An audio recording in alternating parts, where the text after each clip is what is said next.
ভাল পালে ডেকা ল'ৰা কথা সোধোৱানৰ পৰা যাকে মৰম দিবি তাৰে নিজৰ হবি জানুই জানুই মৰম জানুই মৰম জানুই।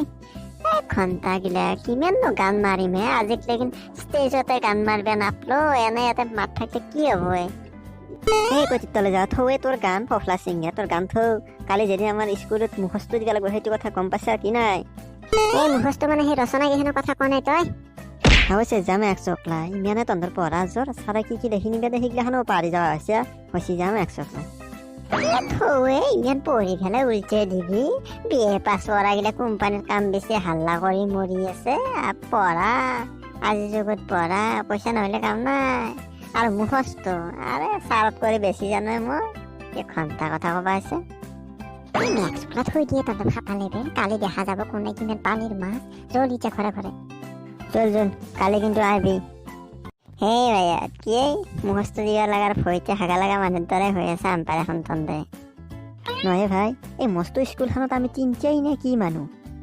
হেই ভাইয়া তিনটা আছি, ঠিকেই আছে এনেও চিন্তা, কাৰণ আমি ভাল মতে তিনিও নাচনো। মাষ্টাৰে মাৰলো কিবা মাৰলো আমাক বেলেগে নাপায়, আমি তিনটাৰ মাজতে থাকবো। কি ক পৰেশ তোৰ ইমান মাথা কোন দিনের পারায়? আরে ভাই এখন শিশি আছে দেই, আর লাগি থাকবো না, দিনক দিনে ডাঙৰ হৈ যাই আছে না, এখন কামত দিবতো। ডাঙৰ যিমানে হওক সিমানে থাকি বাছ মাৰিব লাগবো না।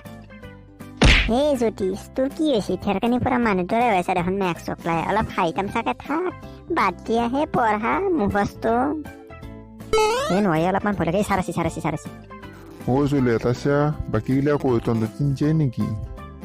ও স্যার আজি লাঠি খাওয়া যাকর বিয়া, ও তাতে গেছি চলি গিলা। আৰু আমি আৰু পঢ়াত অলপ ভাল না, সেইকাৰণে আমি স্কুলখন এৰিব নোৱাৰো, সেইকাৰণে আমি তিনিও আছো দে। হবৰে জানো কিমান পঢ়া তন্দে।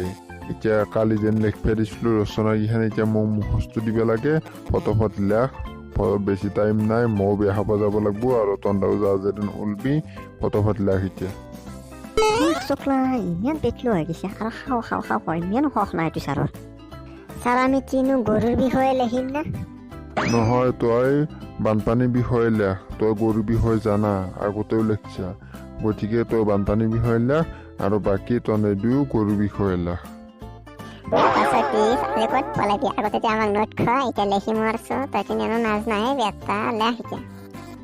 কৰা যায় ভাই, মইতো গৰুৰ বিষয়ে জানো, বানপানীটো নাজানো, এতিয়া কি কৰা যায়? আইডিয়া সতীশ আইডিয়া হৈ যাব দে। ছাৰ মই লেখি থাক কৰি মুখেদি কৈ দিওঁ দে, লেখি থাকি বেছি টাইম লাগব, গতিকে মই মুখেদি ৰচনাখন কৈ দিওঁ, নে কি কয় ছাৰ? হয় দে, তই ঠিক কথাই কৈছে, মুখেদি ক, বেছি টাইম নালাগে তেতিয়াহ'লে, দে ক। বানপানী অসমৰ ডাঙৰ সমস্যা। প্ৰধান সমস্যাটো হৈছে বানপানী। অসমত এবাৰ 2003 চনত ডাঙৰ বানপানী হৈছিল, আৰু সেই বানপানীত এটা গৰু ভাহি আছিল, মৰা গৰু, আৰু সেই গৰুটোৰ ঠেং হৈছে 4খন, নাক হৈছে এটা, নেজ এডাল, কাণ 2খন, আৰু গৰুজনী আছিল গাই গৰু। এই বানপানীৰ বিষয়ে ৰচনা লেখছি নে গৰুৰ বিষয়ে লেখছি ধৰিবই পাৰা নাই। বাপ্পা ওই কি মাল এক একর পাত্তা নাপায়, কি পদ্ধতি করা যায়? এইবার একবার তাক এরোপ্লেনও দিবে লাগবো, এবার রচনা এখন ক'ত পলাব তেতিয়া? স্যার আরো লম্বাকে আছে, কও নাকি? এই নালগে দে, এবার তোর বেটা তুই জাংকা কি নহক, তুই যাই তুই যি রচনা লেখছিয়া প্রিন্সিপালও মাথা পাকলা হয়ে যাব। তই এবার লেখা লাগবো এরোপ্লেনের বিষয়ে রচনা, ফটোফট এরোপ্লেনের বিষয়ে তুই আগে ঠিয়াই কো। এইবার বেটা মরলে এরোপ্লেনের জাংকাই পাবো বেটাই। এবার এরোপ্লেন, এবার তো মাথা ঘুরে পড়বে লাগবো, মোক ইমান সহজ লাগছে। কৈ আছো কি চিন্তা কৰিছা, ফটোফট কো। এৰোপ্লেন ওপৰেদি যায়, আৰু সেই এৰোপ্লেনত উঠাই এটা মই কাহিনী কৈ আছো। মই যেতিয়া প্ৰথমবাৰ সপনত উঠিছিলো এৰোপ্লেনত, আৰু সেই এৰোপ্লেনৰ পৰা মই এটা গৰু দেখিছিলো পথাৰত, আৰু সেই গৰুজনী আছিল গাই গৰু। গৰুজনীৰ হৈছে ঠেং 4খন, নাক এটা, কাণ 2খন, ভৰি 4খন, আৰু সেই গাইজনীয়ে পোৱালি এটা আছিল। পোৱালিটো মস্ত দুষ্ট আছিল।